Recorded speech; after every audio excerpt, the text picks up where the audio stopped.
I've been a bit quiet on here lately because I feel I have to speak about the escalation of violence in Israel and Palestine, but it's difficult to find the words.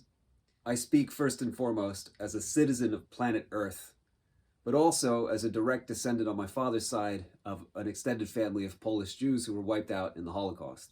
As things stand in this conflict, the final outcome would be Gaza leveled and the 2 million plus formerly resident Palestinians, nearly half of whom are children, either displaced or killed.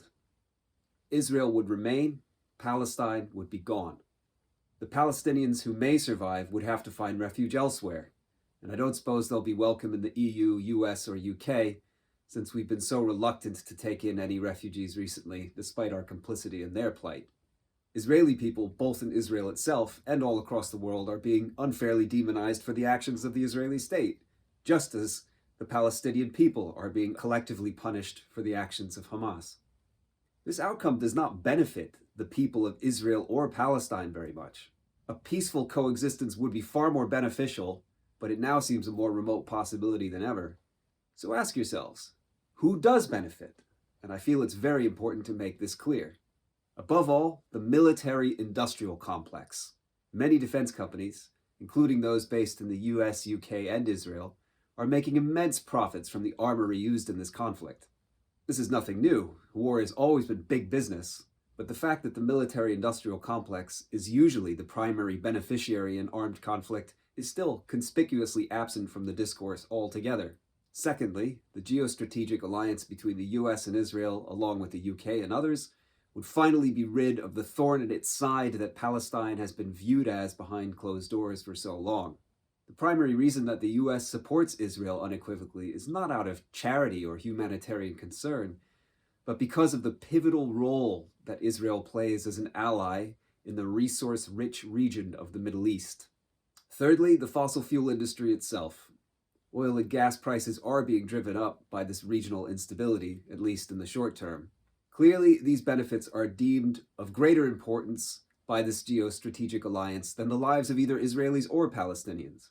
This escalation of violence is not a failure of diplomacy. It is the literal demonstration of a system that has come to value profits over lives and constructs false narratives to conceal it.